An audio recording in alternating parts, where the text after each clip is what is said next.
നമ്മൾ സ്റ്റഡി സ്ട്രാറ്റജീസിലൊക്കെ ചെറിയ ചെറിയ ചേഞ്ചസ് വരുത്തേണ്ട ഒരു ആവശ്യകത ഉണ്ട്.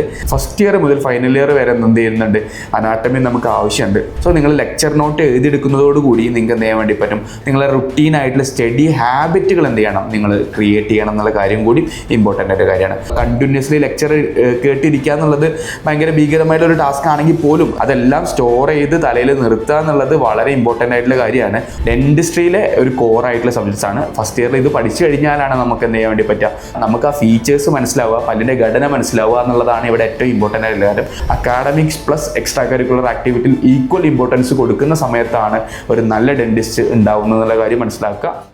ഹലോ ഓൾ, ഡോക്ടർ ആഷിഖാണ് ഫ്രം ബാട്ടി കാലിക്കറ്റ്. ഇന്ന് എൻ്റെ video first year B D S സ്റ്റുഡൻസിന് വേണ്ടിയിട്ടുള്ളതാണ്. First year B D S എങ്ങനെ കുറച്ചും കൂടി എഫക്റ്റീവായിട്ട് നിങ്ങൾ പ്രിപ്പറേഷൻസ് കൊണ്ടുപോകാൻ വേണ്ടി പറ്റുന്നുള്ളതാണ് നമ്മൾ ഈ വീഡിയോയിൽ എന്ത് ചെയ്യുന്നുണ്ടാവുക, ഡിസ്കസ് ചെയ്യുന്നുണ്ടാവുക.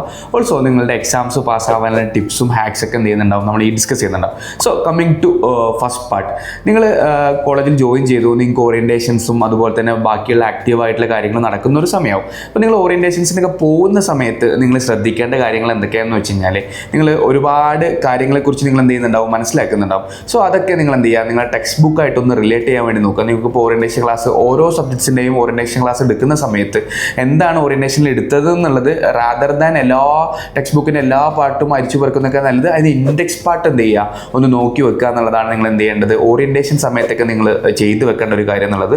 അതായത് നമ്മൾ കൂടുതലായിട്ട് ടെക്സ്റ്റ് ബുക്കിലോട്ട് പോകുന്ന സമയത്ത് നമ്മൾ കൂടുതലായിട്ട് പാനിക് ആവാനുള്ള സിറ്റുവേഷൻ ഉണ്ട്. സോ ഓറിയൻറ്റേഷൻ എടുക്കുന്ന കാര്യങ്ങൾ ടെക്സ്റ്റ് ബുക്കിൻ്റെ ഇൻഡെക്സിൽ എന്തൊക്കെ കാര്യങ്ങൾ പറഞ്ഞിട്ടുള്ള കാര്യങ്ങളൊന്ന് മനസ്സിലാക്കി കഴിഞ്ഞാൽ ലെക്ചർ എടുക്കുന്ന സമയത്ത് എന്ത് ചെയ്യാൻ വേണ്ടി പറ്റും, കുറച്ചും കൂടി ആക്റ്റീവ്ലി ലേണിംഗ് ചെയ്യാൻ വേണ്ടി പറ്റുന്ന കാര്യമാണ് ഇനീഷ്യലി നിങ്ങളോട് പറയാനുള്ളത്. ഓൾസോ നമ്മൾ ഈ വീഡിയോയിൽ ഡിസ്കസ് ചെയ്യാൻ പോകുന്ന കാര്യങ്ങൾ ഭയങ്കര ഭീകരമായിട്ടുള്ള സ്റ്റഡി ഹാക്സ് ഒന്നും അല്ല. നിങ്ങൾ പ്ലസ് ടു ലെവലിൽ ചെയ്തിരുന്ന കാര്യങ്ങളും നിങ്ങൾ ത്രൂ ഔട്ട് നിങ്ങൾ സ്കൂളുകളിൽ ചെയ്തിരുന്ന കാര്യങ്ങളാണ് എന്ത് ചെയ്യുന്നുണ്ടാവുക, നമ്മൾ ഡിസ്കസ് ചെയ്യുന്നുണ്ടാവുക. ഓൾസോ എനിക്ക് പറയാനുള്ള ഒരു കാര്യം എന്താണെന്ന് വെച്ചാൽ, നമ്മൾ പ്ലസ് ടു കഴിഞ്ഞ് ഒരു പ്രൊഫഷണൽ കോഴ്സിലോട്ട് എൻ്റർ ചെയ്യുന്ന സമയത്ത് നമ്മൾ സ്റ്റഡി സ്ട്രാറ്റജീസിലൊക്കെ ചെറിയ ചെറിയ ചേഞ്ചസ് വരുത്തേണ്ട ഒരു ആവശ്യകത ഉണ്ട്.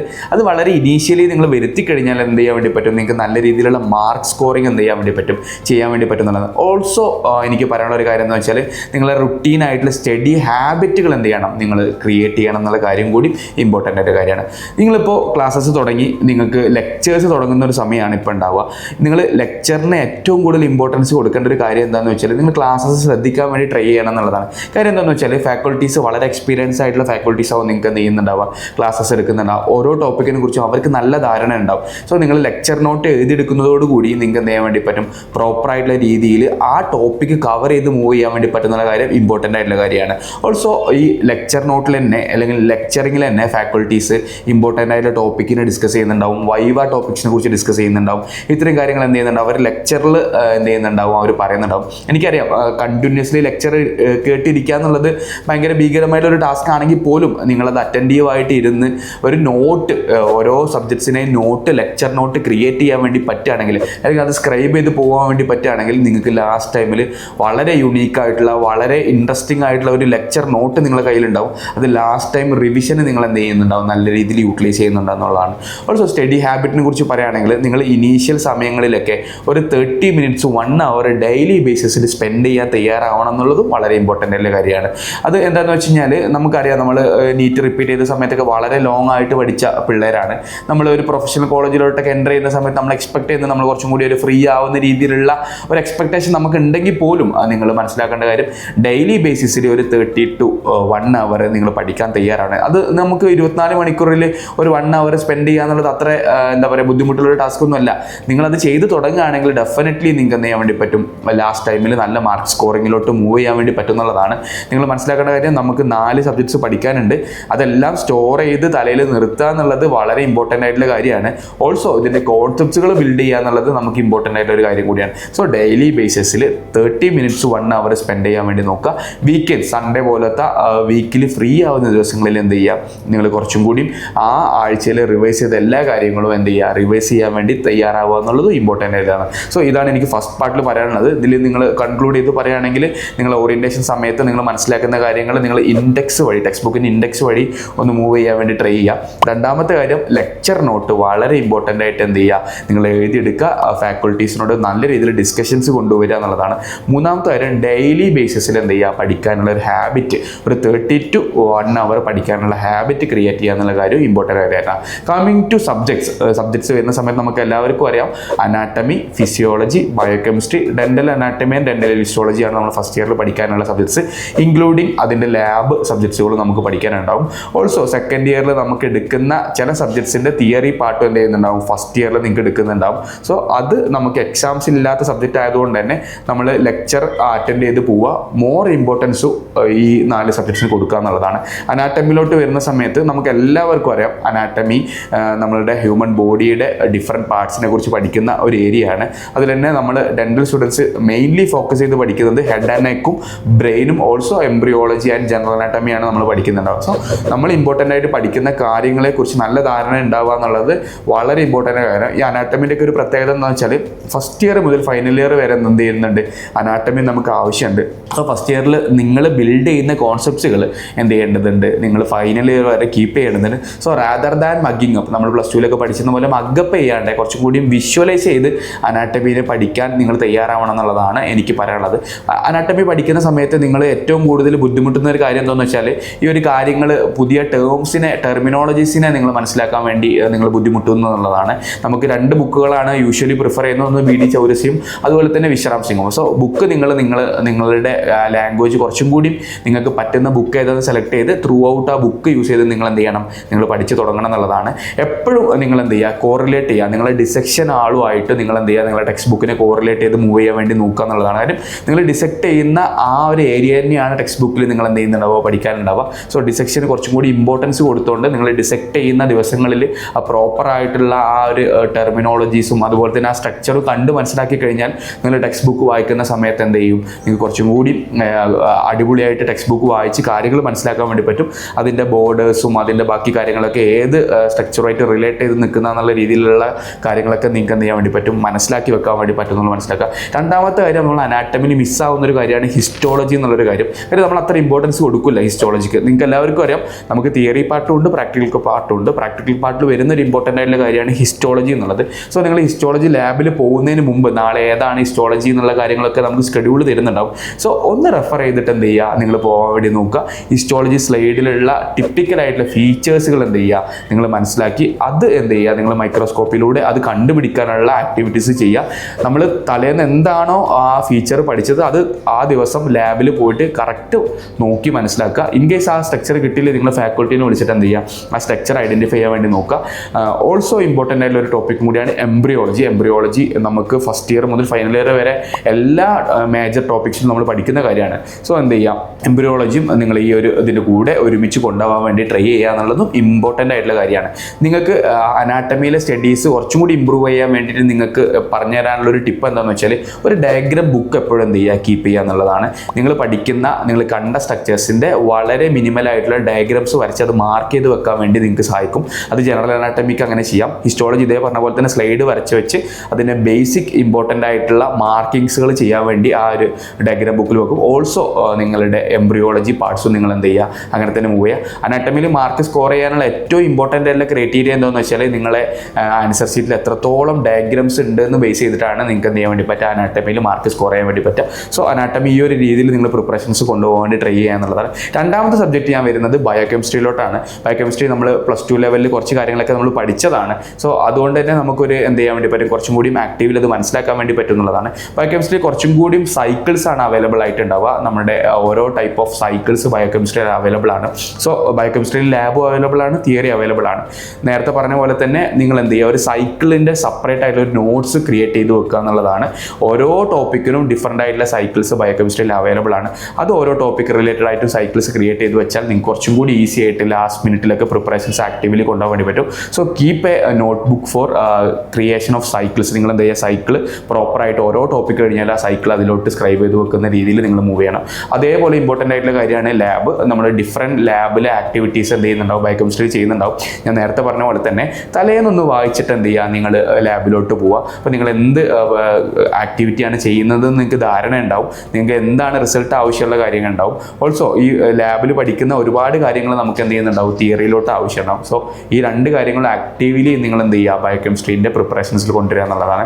മൂന്നാമത്തെ സബ്ജക്റ്റ് ഫിസിയോളജിയാണ്. ഫിസിയോളജി നമുക്ക് എല്ലാവർക്കും അറിയാം, നമ്മുടെ ഹ്യൂമൻ ബോഡി എങ്ങനെയാണ് വർക്ക് ചെയ്യുന്നത് എന്നുള്ള കാര്യങ്ങളാണ് എന്ത് ചെയ്യുന്നുണ്ടാവുക, ഫിസിയോളജിയിൽ നമ്മൾ പഠിക്കുന്നുണ്ടാവുക. നമുക്ക് ഡിഫറെൻറ്റ് സിസ്റ്റംസ് പഠിക്കാനുണ്ട്.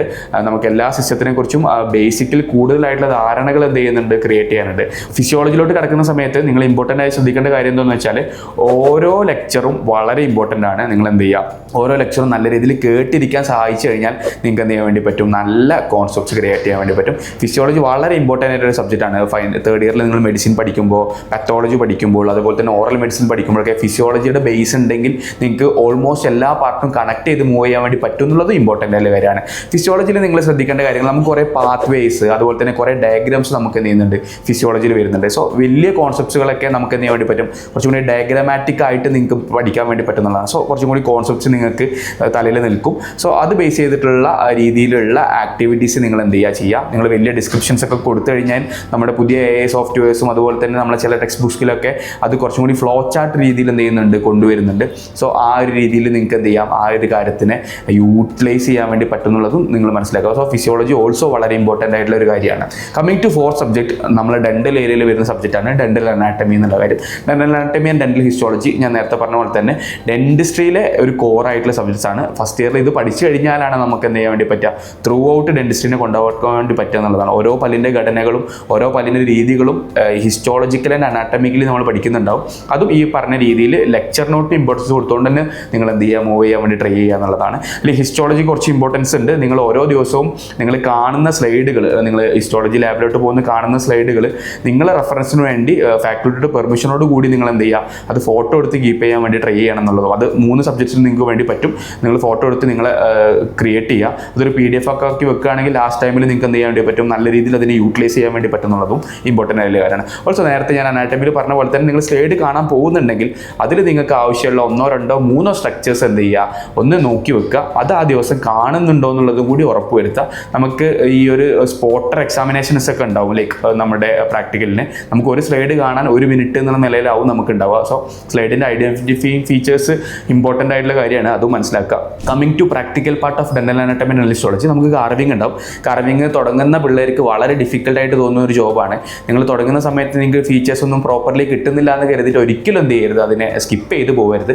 നിങ്ങൾ ട്രൈ ചെയ്തുകൊണ്ടേ ഇരിക്കുക. ട്രൈ ചെയ്യുന്ന സമയത്ത് നിങ്ങൾക്ക് ആക്റ്റീവിൽ എന്ത് ചെയ്യുന്നുണ്ടാവും, അതിൻ്റെ ഒരു റിപ്പോർട്ടും അതിൻ്റെ ഒരു പ്രോപ്പറായിട്ടുള്ള ഒരു ഘടനയും കിട്ടുന്നുണ്ടാവും. ഇത് ഭയങ്കര ആർട്ടിസ്റ്റിക് ആയിട്ട് ചെയ്യേണ്ട ഒരു കാര്യമല്ല. നമുക്ക് ആ ഫീച്ചേഴ്സ് മനസ്സിലാവുക, പല്ലിൻ്റെ ഘടന മനസ്സിലാവുക എന്നുള്ളതാണ് ഇവിടെ ഏറ്റവും ഇമ്പോർട്ടൻ്റ് ആയിട്ടുള്ള കാര്യം. ഓരോ പല്ലിനും ഓരോ ഘടനയാണ്, അതിനെ മനസ്സിലാക്കാൻ വേണ്ടിയിട്ടുള്ള ആക്ടിവിറ്റിയാണ് നിങ്ങൾ എന്ത് ചെയ്യുന്നുണ്ടാവുക, കാർവിങ്ങിലൂടെ ചെയ്യുന്നുണ്ടാവുക എന്നുള്ളതാണ്. ഇതാണ് ഒരു 4 സബ്ജക്ട്സിൻ്റെ ബേസിക് ഔട്ട്ലൈൻസ് ഞാൻ പറഞ്ഞു തന്നുള്ളത്. ഇതിൽ ഞാൻ ഇമ്പോർട്ടൻ്റ് ആയിട്ടും സ്ട്രെസ്ഡ് ആയിട്ടും പറയുന്ന ഒരു കാര്യം എന്താണെന്ന് വെച്ചാൽ ഓരോ സബ്ജക്ട്സിൻ്റെയും മിനിമൽ ആയിട്ടുള്ള ഒരു നോട്ട് നിങ്ങൾ എന്ത് ചെയ്യണം, കീപ്പ് ചെയ്ത് വെക്കണം. അത് including anatomy, physiology, biochemistry, dental anatomy, dental histology. ഇത് നമ്മൾ മിസ്സായി പോകുന്ന ഹിസ്റ്റോളജിക്കൽ പാർട്ടിന് നിങ്ങൾ എന്ത് ചെയ്യണം, ഇമ്പോർട്ടൻസ് കൊടുക്കണം എന്നുള്ളതും. ഓൾസോ അനാട്ടമി പോലുള്ള സബ്ജക്ട്സ് പഠിക്കുമ്പോൾ കുറച്ചും കൂടി ഡയഗ്രാമാറ്റിക് ആയിട്ട് നിങ്ങൾ എന്ത് ചെയ്യുക, നിങ്ങൾ പ്രിപ്പറേഷൻസ് കൊണ്ടുപോകണം എന്നുള്ളതും കൂടി എനിക്ക് പറയാനുണ്ട്. നിങ്ങൾ ഡെയിലി ബേസിസിൽ എന്ത് ചെയ്യുക, നിങ്ങൾ പ്രിപ്പറേഷൻസ് കൊണ്ടുപോകാൻ വേണ്ടി ട്രൈ ചെയ്യും വേണം. ഓൾസോ നിങ്ങൾക്ക് ഒരു പ്രോ ആക്റ്റീവ് ടിപ്പൊക്കെ പറഞ്ഞു തരികയാണെങ്കിൽ നിങ്ങൾക്ക് കുറച്ചും കൂടി MCQ ഓറിയൻറ്റഡ് ആയിട്ട് പ്രാക്ടീസ് ചെയ്യണമെങ്കിൽ ഡിഫറെൻറ്റ് ആപ്സുകൾ അവൈലബിൾ ആണ്. നിങ്ങൾക്ക് MCQs ഓരോ ടോപ്പിക്കിൻ്റെ MCQs നിങ്ങൾ ഫോക്കസ് ചെയ്ത് പഠിക്കണം. കാര്യം നിങ്ങൾ എല്ലാവരും നീറ്റ് MDS ഫോക്കസ് ചെയ്യുന്ന പഠിക്കുന്ന പിള്ളേരായതുകൊണ്ട് തന്നെ നിങ്ങൾക്ക് മേ ബി എന്ത് ചെയ്യാം, ഫസ്റ്റ് ഇയർ ഓൺവേർഡ്സിന് അതിൻ്റെ ഒരു മിനിമൽ പ്രിപ്പറേഷൻസ് തുടങ്ങണമെന്നുണ്ടെങ്കിൽ നിങ്ങൾ ഓരോ സബ്ജക്ട്സിൻ്റെയും ഓരോ ടോപ്പിക് കഴിഞ്ഞാൽ അതിൻ്റെ MCQ കൂടി ചെയ്ത് കഴിഞ്ഞ് നിങ്ങൾ മൂവ് ചെയ്യുന്നത് നല്ലതായിരിക്കും എന്നുള്ളതാണ്. അതിന് ആവശ്യമായിട്ടുള്ള ഡിഫറെൻറ്റ് ആപ്സുകൾ, ഫ്രീ ആയിട്ട് ആപ്പുകൾ അവൈലബിൾ ആണ്. ഓൾസോ ഡെൻ്റൽ പൾസ് എന്നുള്ളൊരു ബുക്ക് അവൈലബിൾ ആണ്. അത് നിങ്ങൾ ഇനീഷ്യൽ തന്നെ മേടിക്കാൻ നിങ്ങൾക്ക് തയ്യാറാണെങ്കിൽ അത് മേടിച്ച് ഓരോ സബ്ജക്ട്സിൻ്റെയും ടോപ്പിക് വൈസ് ആയിട്ടുള്ള MCQs ചെയ്ത് പോയി കഴിഞ്ഞാൽ നിങ്ങൾ ആ ഒരു ഏരിയ കംപ്ലീറ്റ് ചെയ്തെന്ന് നിങ്ങൾക്ക് വിശ്വസിക്കാൻ വേണ്ടി പറ്റും. ഓൾസോ ഒരുപാട് യൂട്യൂബ് ചാനലുകൾ, ഒരുപാട് AI വീഡിയോസുകളൊക്കെ നിങ്ങളുടെ ഓരോ ഏരിയാസിനെയും മനസ്സിലാക്കാൻ വേണ്ടിയിട്ട് കറൻ്റ്ലി അവൈലബിൾ ആണ്. അത് നല്ല രീതിയിൽ യൂട്ടിലൈസ് ചെയ്ത് എന്ത് ചെയ്യുക, നിങ്ങൾ പോവുക. ഓരോ ഏരിയയിൽ എന്തൊക്കെ ആവശ്യങ്ങളുണ്ടെന്ന് നിങ്ങൾ മനസ്സിലാക്കുക. നിങ്ങളുടെ സീനിയേഴ്സുമായിട്ട് നല്ല രീതിയിൽ കണക്ട് ചെയ്യുക. നിങ്ങളെ ലെക്ചർ എടുക്കുന്ന ഫാക്കൾട്ടീസുമായിട്ട് നല്ല രീതിയിലുള്ള റിലേഷൻസ് കീപ്പ് ചെയ്യുക. അങ്ങനെയൊക്കെ ആവുന്ന സമയത്ത് നിങ്ങൾക്ക് പ്രിപ്പറേഷൻസ് കുറച്ചും കൂടി എന്ത് ചെയ്യാൻ പറ്റും, അടിപൊളിയാക്കി മുന്നോട്ട് പോകാൻ വേണ്ടി പറ്റും. നമ്മളൊന്നും ചെയ്യാണ്ട് ഇത് ഡിഫിക്കൽട്ടാണെന്ന് പറയുന്നതിലും ഉപരിയായിട്ട് എന്തെങ്കിലുമൊക്കെ ആക്ടിവിറ്റി ചെയ്ത് ഈ ഡിഫിക്കൽട്ടീസിനെ മറികടക്കാൻ വേണ്ടി നിങ്ങൾ ട്രൈ ചെയ്യുക എന്നുള്ളതാണ്. BDS ആസ് സച്ച് പഠിച്ച് തീരാൻ ഭയങ്കര ബുദ്ധിമുട്ടുള്ളൊരു കോഴ്സൊന്നുമല്ല. ഫസ്റ്റ് ഇയറിൽ നമുക്ക് ഒരു ഇനീഷ്യൽ സ്ട്രഗിൾസ് ഉണ്ടെങ്കിൽ പോലും നമുക്ക് എന്ത് ചെയ്യാൻ വേണ്ടി പറ്റും, ആക്റ്റീവ്ലി കോഴ്സസിനെ കൊണ്ടുപോയി കഴിഞ്ഞ് കഴിഞ്ഞാൽ നിങ്ങൾക്ക് ഫ്ലറിഷ് ചെയ്യാനുള്ള എല്ലാ കരിയർ ഓപ്പർച്യൂണിറ്റിയിലും ഒരു കോഴ്സാണ്. സോ മുകളിൽ പറഞ്ഞ എല്ലാ കാര്യങ്ങളും നിങ്ങൾ പതുക്കെ നിങ്ങളെ ജേണിയിൽ കൊണ്ടുവരാൻ വേണ്ടി പറ്റുകയാണെങ്കിൽ നിങ്ങൾക്ക് വളരെ സാറ്റിസ്ഫൈങ് ആയിട്ടുള്ള ഒരു കരിയർ, അക്കാഡമിക്കൽ കരിയർ ക്രിയേറ്റ് ചെയ്യാൻ വേണ്ടി പറ്റുന്നുള്ളതാണ്. ഓൾസോ ഇൻ ബിറ്റ്വീൻ നിങ്ങൾക്ക് ആവശ്യമായിട്ടുള്ള എല്ലാ തരത്തിലുള്ള ആക്ടിവിറ്റീസും നിങ്ങളുടെ കോളേജസിൽ അവൈലബിൾ ആണ്. എക്സ്ട്രാ കരിക്കുലർ ആയിട്ടുള്ള സ്പോർട്സ്, ആർട്സ്, അതുപോലെ തന്നെ പല രീതിയിലുള്ള ആക്ടിവിറ്റീസ് അവൈലബിൾ ആണ്. അതിലൊക്കെ ഇൻവോൾവ് ആവുക, നല്ലൊരു ഡെന്റിസ്റ്റ് ആയിട്ട് മാറാൻ ഇതെല്ലാം നിങ്ങളെ സഹായിക്കും എന്നുള്ള കാര്യം വളരെ ഇമ്പോർട്ടൻ്റ് ആണ്. So academics plus extra curricular ആക്ടിവിറ്റിയിൽ ഈക്വൽ ഇമ്പോർട്ടൻസ് കൊടുക്കുന്ന സമയത്താണ് ഒരു നല്ല ഡെന്റിസ്റ്റ് ഉണ്ടാവുന്നത് എന്നുള്ള കാര്യം മനസ്സിലാക്കുക. All the best. Any confusions ഇങ്ങനെ താഴെ കമൻറ്റ് ബോക്സിൽ ചെയ്യാം. We are ready to help U.